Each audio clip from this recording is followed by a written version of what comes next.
Le gouvernement a à peine formé, il y a des voix qui s'élèvent contre certains ministres. Qu'en est-il exactement? Dans la formation du gouvernement, nous avons prêté beaucoup attention à chaque membre du gouvernement. Il y a eu, c'est 23 ministres, je crois, mais nous avons consulté plus de 23 dossiers. Donc, nous avons examiné chacun des dossiers. Et une enquête a été faite. Bon, rapide, vous en conviendrez avec moi, puisque j'ai été nommé le 21 octobre, et je crois que le 25 octobre, le gouvernement a été rendu public. Donc, on avait un délai quand même assez bref, parce qu'il faut faire vite. Mais néanmoins, nous avons fait des enquêtes, et nous n'avons rien trouvé à reprocher à qui que ce soit. Il y a des gens que moi-même j'avais proposé, après les enquêtes, on s'est aperçu qu'ils avaient des connexions politiques. On les a écartés. Voilà, donc tous ceux qui ont été retenus, ce sont des gens qui n'ont pas de connexion politique, parce que nous voulons avoir les mains libres pour travailler. Voilà. Donc, quand il y a eu maintenant le tollé dont vous faites allusion, concernant notamment 2 ministres, j'ai moi-même écrit encore au contrôleur général d'État pour lui demander de faire des enquêtes approfondies au sujet de ces 2 ministres en question. Donc, le résultat m'est revenu. Donc, j'ai le résultat de ces enquêtes-là. Nous n'avons rien trouvé à reprocher à ces ministres en question. On n'a rien trouvé contre eux. Vous avez remarqué d'ailleurs qu'on avait suspendu leur installation. Voilà, c'était suite à ces mouvements-là. C'était pour vérifier encore, faire des enquêtes plus approfondies, pour voir si ce qui leur est reproché est vraiment fondé ou pas. Les enquêtes nous montrent que nous n'avons rien à leur reprocher. Donc nous allons bientôt procéder à leur installation. Parce qu'on ne peut pas, sous prétexte n'est pas que quelqu'un n'aime pas un tel ou un tel, lui refuser un poste. Voilà. Donc nous n'avons rien à reprocher à ces gens. Maintenant, s'il y a des gens qui trouvent qu'on peut leur reprocher quelque chose, qu'ils le portent, n'est-ce pas, à notre connaissance, ou bien qu'ils saisissent la justice. Et la justice fera son travail. Dans la même veine, il en est aussi des anciens ministres du président Damiba. Alors, quel est le sort réservé également à ces ministres? Oui, mais écoutez, d'ailleurs même, vous savez que c'est toujours le MPSR qui est au pouvoir. Donc, ça veut dire que c'est une sorte de continuité dans la rectification. Et les ministres du gouvernement Damiba qui ont été retenus sont d'abord des Africains. De surcroît, sont des Burkinabés. Donc, ils ont droit, n'est-ce pas, à tous les postes auxquels n'importe quel Burkinabé peut postuler. Mais surtout, nous avons remarqué, c'est une question surtout de compétence et d'efficacité qui nous a conduit à retenir ces ministres. Parce que nous avons remarqué que pendant l'exercice de 8 mois du régime Damiba, ils ont fait preuve d'une certaine compétence dans leur domaine. Et aussi parce que certains d'entre eux étaient sur des dossiers. Et nous avons estimé qu'il serait mieux qu'ils continuent de gérer les dossiers. Voilà. Et donc, s'il fallait changer de ministre, alors que les dossiers étaient déjà assez avancés, et que ça pouvait nous retarder, un temps soit peu, n'est-ce pas, dans la prise de décision, ce n'était pas dans l'ordre de l'efficacité que nous voulons imprimer à ce gouvernement. Donc, nous avons estimé que, comme ils avaient déjà entamé certains dossiers qui se poursuivent, il serait mieux que ces ministres-là poursuivent dans la même lancée, pour plus d'efficacité et pour plus de résultats. Excellence, quelle est la mission des ministres dans ce contexte assez difficile que vit le Burkina Faso? Vous-même, vous le savez, vous avez dit difficile. Donc c'est une mission difficile. Et si vous avez suivi mon intervention, j'ai eu à dire que c'est un gouvernement de combat. Moi, la feuille de route que j'ai reçue du président du Faso est que chaque ministre doit avoir un contrat d'objectifs à réexaminer tous les 3 mois. Les objectifs seront fixés. Et au bout du délai, on verra si le ministre a atteint ses objectifs, oui ou non. S'il a atteint ses objectifs, c'est des encouragements à continuer et à faire mieux. S'il n'a pas atteint ses objectifs, ben on tirera les leçons. Voilà. Donc, c'est 2 contrats d'objectifs. Il faudra que nous apprenions à travailler autrement. Travailler autrement, mais on a à côté aussi la problématique des réseaux sociaux. Aujourd'hui, on ne peut pas gouverner et puis faire fi des réseaux sociaux. On ne peut pas non plus aussi s'étaler sur les réseaux sociaux. Alors, est-ce que l'avènement des réseaux sociaux ne va pas constituer un problème aussi dans cette gouvernance-là? Oui, sans doute. Parce que vous savez qu'il y en a qui utilisent les réseaux sociaux de mauvaise foi. C'est de bonne guerre. C'est à nous aussi de réagir par rapport à cela. Et donc, pour cela, moi, j'appelle les Burkinabés. Vous savez, nous sommes dans un contexte de guerre. Donc, l'énergie doit être concentrée sur un problème principal qui est la défense de la patrie. Alors, quand vous faites circuler des messages dans les réseaux sociaux, et que vous savez que ça n'encourage pas ceux qui combattent pour la patrie, que ça n'encourage pas l'engagement pour la patrie, et vous le faites, c'est que vous vous inscrivez contre la patrie.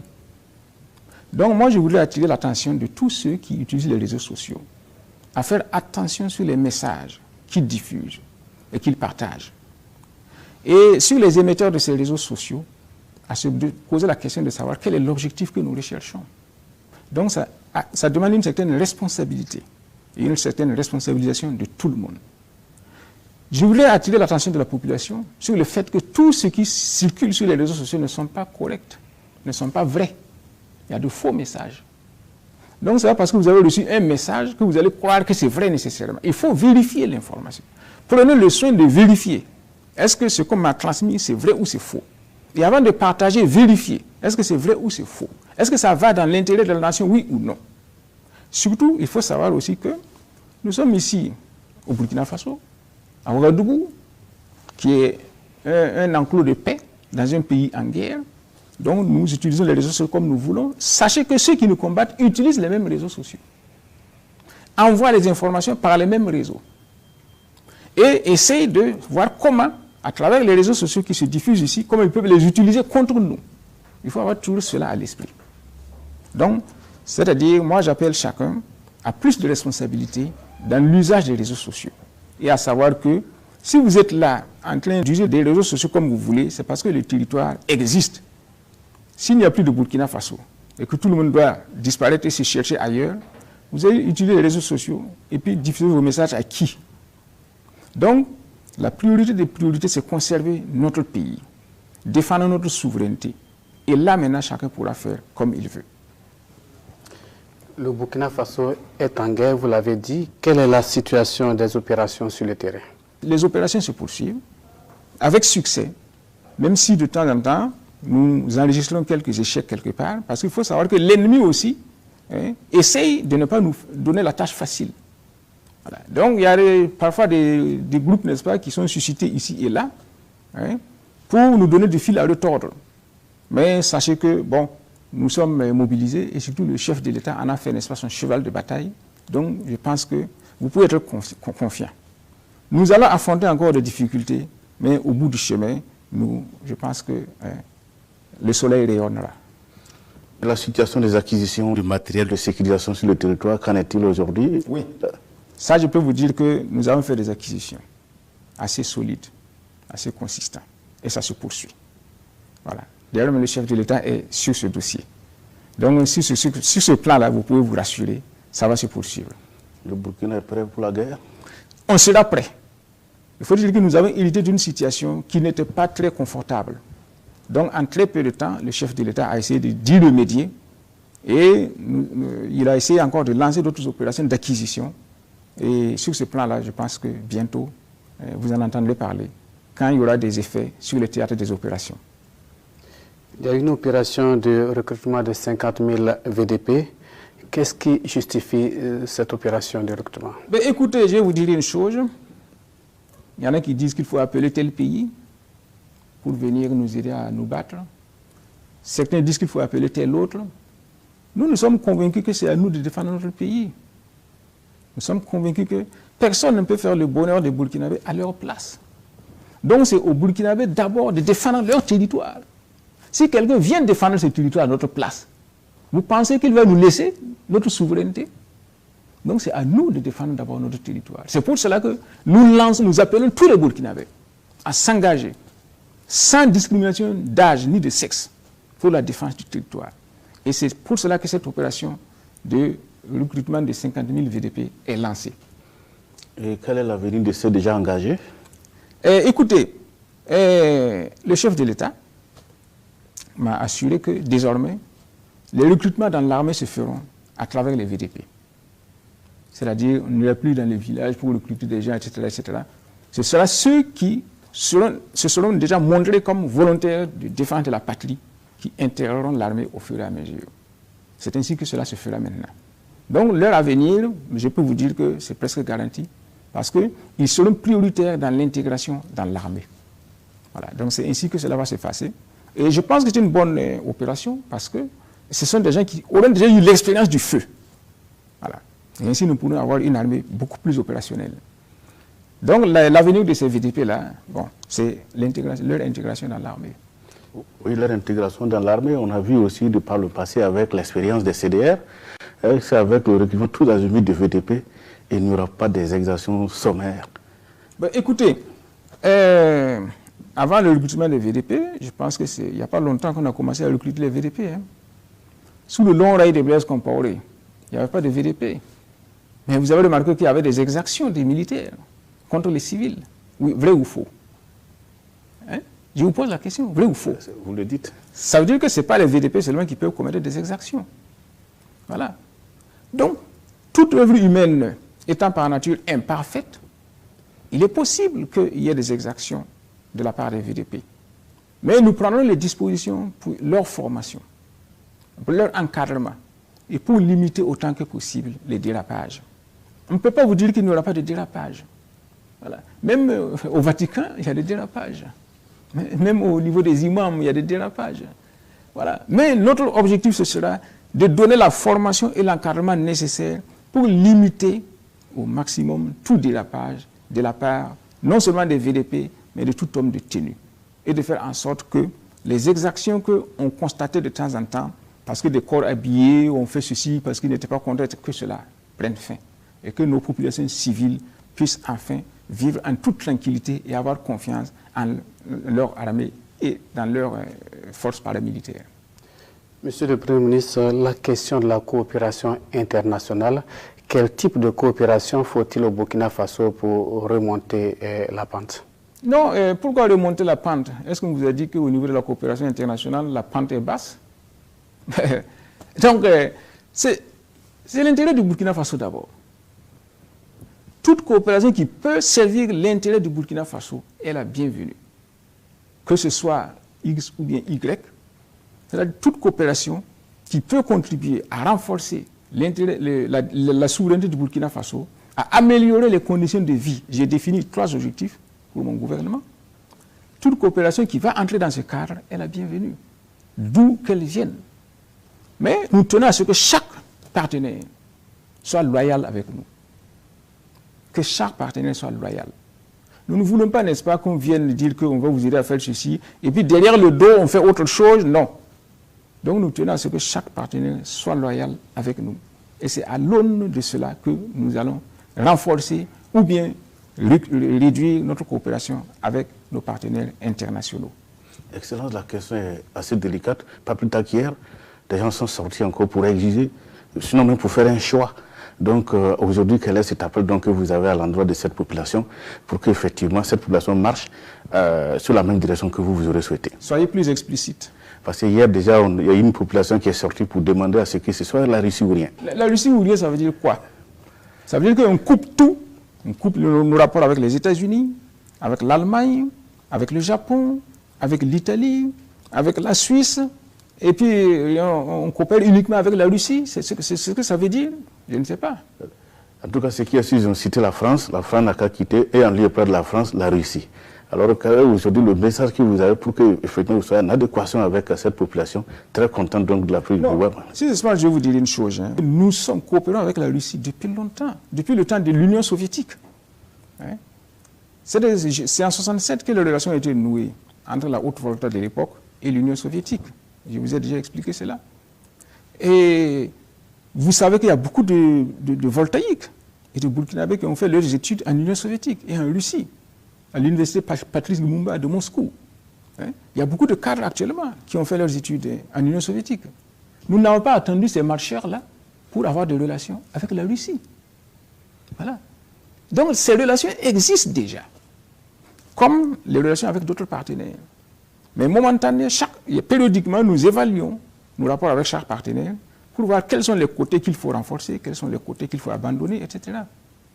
Peut-être qu'avec la nouvelle donne, nous réexaminerons nos rapports avec la Russie pour voir s'il faut la renforcer dans un secteur ou pas, s'il faut la réorienter, mais toujours dans l'intérêt du Burkina Faso et dans le respect de la souveraineté du Burkina Faso, pas autrement. Voilà. Donc, nous sommes là-dessus, le chef de l'État est là-dessus. Et donc, en fonction, n'est-ce pas, de ce que nous estimons nécessaire, nous entreprenons telle démarche vers tel partenaire ou tel autre partenaire. Ce n'est pas à la rue de nous dire de faire ceci ou de faire cela. Parce que ceux qui marchent, qui protestent, il y a des éléments que nous détenons et qu'eux, ils n'ont pas. Qu'ils croient avoir, mais qu'ils n'ont pas. Donc, nous gouvernons en fonction des éléments à notre disposition et pour l'intérêt des Burkinabés. Ceux qui marchent là, qui sachent que leur préoccupation est prise en compte et que nous entendons, n'est-ce pas, leur donner satisfaction, mais dans le cadre du respect de la souveraineté du Burkina Faso et de l'intérêt des Burkinabés. Oui, à côté donc de la coopération internationale, la coopération sous-régionale, quelle est la place donc de cette coopération aujourd'hui pour notre pays? Bon, écoutez, monsieur, vous savez que moi, je suis le président du mouvement fédéraliste africain. Ce qui veut dire que je suis pour la fédération des États. J'en ai parlé même au chef de l'État, qui est dans la même dynamique. Donc, nous entendons, n'est-ce pas, améliorer nos rapports avec les pays qui nous environnent. On ne peut pas parler de fédéralisme et puis en même temps ne pas s'ouvrir, n'est-ce pas, à vos voisins proches. Voilà. Donc, notre attitude est de renforcer notre coopération, d'abord sécuritaire, avec tous les pays qui nous environnent, voilà, notamment avec le Mali. Vous savez que nous partageons 1200 à 1300 km de frontières avec le Mali. Donc, c'est pratiquement notre premier partenaire en matière sécuritaire. De même, avec le Niger, avec le Bénin, vous commencez, il y a des actions terroristes qui se posent au Bénin aussi, au Togo. Donc, avec tous les partenaires, nous allons essayer de voir comment ensemble nous pouvons lutter contre le terrorisme. Et après le terrorisme, comment nous pouvons renforcer nos rapports. Parce que nous voulons aussi accélérer le processus de l'avènement d'un État africain fédéral. Et donc, cela ne peut se faire que étape par étape. Donc, nous pouvons commencer à jeter les jalons dans notre sous-région ouest africaine. Donc, à l'heure actuelle, nos rapports sont bons avec nos partenaires sous-régionaux. Donc, il n'y a pas d'inquiétude à ce sujet. Monsieur le Premier ministre, il y a beaucoup de rumeurs sur la Sonabi et qui font cas de risque de pénurie de carburant. Qu'en est-il dans la réalité? Alors, je crois qu'en parlant des réseaux sociaux, je vous ai dit de faire attention. Parce que ce n'est pas tout ce qui se diffuse dans les réseaux sociaux qui est exact. Ce matin même, j'ai eu le directeur général de la Sonabi au téléphone qui m'a assuré que c'est de la désinformation et que lui dispose du stock nécessaire, de sécurité nécessaire pour satisfaire les Burkinabés, l'usage des Burkinabés. Voilà. Donc c'est la désintoxication, c'est la désinformation. Vous savez, il y a des gens, il y a des médias qui n'aiment pas ce que nous faisons. Vous savez, il y a des groupes de pression qui n'aiment pas ce que nous faisons. Parce que lutter pour l'indépendance du Burkina Faso, pour la souveraineté du Burkina Faso, ça porte atteinte à des opérateurs économiques, ça porte atteinte à des partenaires internationaux, aux intérêts des partenaires internationaux. Et donc ces gens sont prêts à tout pour nous déstabiliser. C'est pour ça que je demande, surtout à vous les journalistes, vous les médias, de prendre parti. Voilà. Travaillez-vous pour l'intérêt du Burkina Faso ou pour des intérêts étrangers? Chaque élément de médias doit se poser cette question. Et savoir que c'est parce que le Burkina Faso existe qu'il peut exercer sa profession dans un pays qui s'appelle le Burkina Faso. Donc, concernant ce problème, n'est-ce pas, de pénurie de carburant, je peux vous assurer que c'est de la désinformation. Alors, Excellence, au lendemain de votre nomination, vous avez dit, vous allez voir dans quelle mesure, si c'est possible de diminuer un peu le prix du carburant. Est-ce qu'aujourd'hui c'est d'actualité? Avec le président, on étudie la possibilité. Vous savez que ce n'est pas facile. Hein? Ce n'est pas facile de diminuer le prix du carburant pour deux raisons. Parce que nous ne produisons pas du pétrole. Voyez. Donc, il y a des paramètres que nous ne maîtrisons pas. Nous sommes en train d'étudier ces paramètres. Ensuite, baisser le prix du pétrole à un certain niveau, ça entretient la contrebande.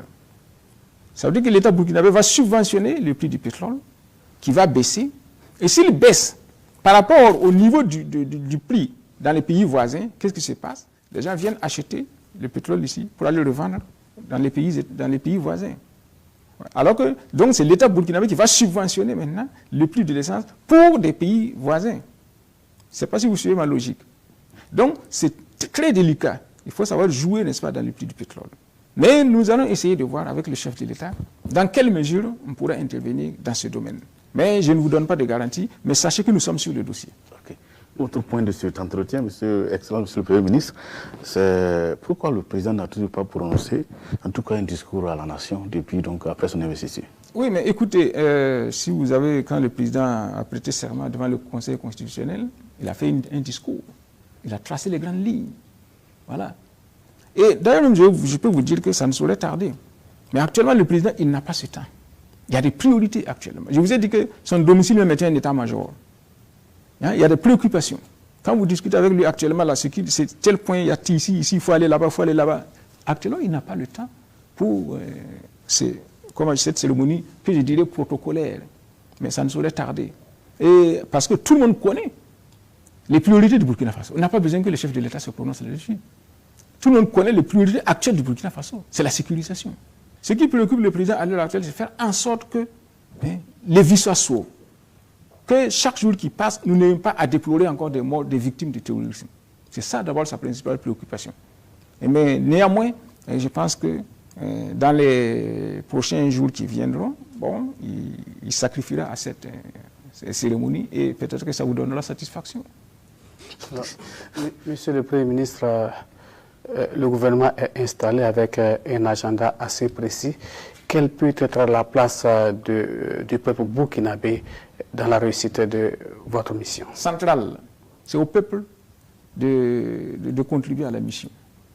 C'est une mission par le peuple et pour le peuple. Donc c'est au peuple de se mettre en avant. Et je pense que bientôt nous allons appeler le peuple à s'organiser. À s'organiser. Sinon vous ne pouvez rien faire. Écoutez, est-ce que vous pensez que l'État peut aller balayer devant la porte de chacun chaque matin? La propreté devant votre porte là, ça vous incombe d'abord. Il faut que vous en preniez conscience. Combien de domiciles sont sales, hein, il y a combien de domiciles dont les devantures sont sales? C'est des choses que l'État ne peut pas faire. Si chacun de nous fait le nécessaire pour lui, et pour sa famille, par un effet de synergie, hein, toute la nation va aller de l'avant. Donc nous allons appeler le peuple, n'est-ce pas, à prendre conscience de ses responsabilités, à se mettre au travail et à nous accompagner. Nous sommes là pour donner la direction, mais c'est au peuple de contribuer et de participer. Donc la place du peuple est centrale. Ce sera le peuple en action. Et nous souhaitons que tout le Burkina Faso soit un chantier à ciel ouvert. D'abord pour lutter contre le terrorisme et ensuite pour construire ce pays. Parce que nous estimons que la lutte contre le terrorisme n'est pas un objectif permanent. Nous pensons qu'il y aura un terme à cela. Mais après ça, il faudra construire la nation. Il faudra que le peuple soit là. Excellence, nous sommes pratiquement à la fin de cet entretien. Quel est donc cet appel vibrant que vous avez à l'endroit du peuple qui nous suit en ce moment précis? Il faut que le peuple se mobilise. Il y a des gens qui disent qu'ils soutiennent le capitaine Traoré, ils sortent, ils manifestent, etc. Le meilleur soutien au capitaine Traoré et au régime, c'est d'aller au front. C'est d'aider à lutter contre l'insécurité. C'est apporter sa contribution. Même si vous ne pouvez pas aller au front, vous pouvez apporter votre contribution. À travers, n'est-ce pas, une contribution financière, ou ceci, cela, ou bien matériel, pour aider les soldats qui sont au front, ou bien pour aider les victimes, n'est-ce pas, du terrorisme, plutôt que de passer le temps à marcher chaque fois et dire que moi, je soutiens le capitaine Traoré. Et ceux qui marchent, qui disent, n'est-ce pas, que voilà, il faut aller avec la Russie, etc., s'ils sont patriotes, la première marche à faire, c'est la marche contre le terrorisme. C'est ça d'abord. C'est dans la lutte contre le terrorisme qu'on va vérifier le patriotisme de chacun. Voilà. C'est très facile de se lever et dire oui, il faut aller avec le Japon, il faut aller avec la Chine, il faut aller avec l'Irlande, etc. Mais alors que le danger nous guette à notre porte. Donc il faudra que le peuple sache, n'est-ce pas, quels sont ceux qui le divertissent et quels sont ceux qui veulent vraiment se battre pour lui. Ça, c'est l'appel que je lance à tout le monde. Et j'appelle, n'est-ce pas, les Burkinabés à savoir discerner les choses, à ne pas se laisser divertir par des gens qui n'ont rien à faire, hein, et qui sont prêts à tout saisir, n'est-ce pas, pour se faire voir. Cela dit, je voudrais aussi dire une chose. Il y a des OSC, n'est-ce pas, qui viennent nous voir pour demander des financements afin de soutenir le régime, etc. Mais il faut savoir que dans le régime actuel, là, face aux priorités actuelles, il n'y a pas de moyens pour ça. Les moyens vont d'abord à la sécurisation du territoire. Donc il n'y a pas de moyens pour financer des ONG, vous êtes là, comme des OSC, vous êtes là, comme je voudrais le dire. Comment des ONG peuvent venir de l'étranger construire notre pays? Quand vous parcourez le Sahel, vous allez voir des organisations non gouvernementales qui sont là, qui s'occupent, n'est-ce pas, de l'alimentation des personnes, etc. Et vous, vous êtes des nationaux. Et votre but seulement, c'est de marcher pour crier, etc. Mais il faut aussi créer des emplois. Les organisations de la société civile doivent aussi penser à créer des emplois, à contribuer effectivement à la construction de ce pays ou à la sécurisation. C'est ça que nous attendons des organisations de la société civile. Voilà. Au lieu que ce soit des organisations de la société civile limitées à la capitale ou à Bobo Dioulasso, qui sont prêts, n'est-ce pas, qui raquettent des gens pour qu'on marche pour ceci, pour cela, mais qui sont incapables de créer des emplois. Alors que notre jeunesse a besoin d'emplois. C'est vers ça, n'est-ce pas, que doivent tendre maintenant les organisations de la société civile. Il n'y a pas de raison que des gens viennent de l'étranger, sous forme d'OSC, construisent notre pays, et que vous êtes là, vous êtes incapable de faire quoi que ce soit de concret pour la jeunesse. Voilà, donc l'appel que je voudrais lancer, c'est à ça. Et donc, j'invite tous les Burkinabés à nous faire confiance. À savoir que nous sommes là pour donner le meilleur de nous-mêmes. Je voudrais aussi ajouter que notre ambition, c'est de gouverner par l'exemple. Et comme le président Traoré lui a dit, l'exemple vient d'en haut. Donc, nous voulons donner l'exemple au Burkinabé. Et cet exemple, comme je vous l'ai dit, nous allons abroger, n'est-ce pas, le décret sous le régime d'Amiba qui avait revu à la hausse le traitement des ministres. Voilà. Donc, notre objectif, c'est de procéder à cela, afin que les ministres commencent par donner l'exemple de la mesure de l'austérité. Et ainsi, tout le peuple pourra suivre. Ensuite, nous verrons, par la suite, comment on peut procéder, n'est-ce pas, à une meilleure redistribution des richesses du Burkina au profit de tout le monde. Nous ne souhaiterons pas qu'il y ait trop de déphasage, trop de décalage au niveau des rémunérations entre les hauts salaires et les bas salaires. Mais ça, c'est aussi un de nos objectifs. Et comme vous l'avez bien précisé, la première priorité, c'est la guerre contre le terrorisme. Et si le temps le permet et que les moyens le permettent, nous ouvrirons ces chantiers aussi, voilà, pour le bonheur des Burkinabés. Donc, nous envisageons, n'est-ce pas, donner l'exemple d'une gouvernance sobre, voilà, intègre, pour que les gens aussi puissent avoir confiance en nous et nous suivre.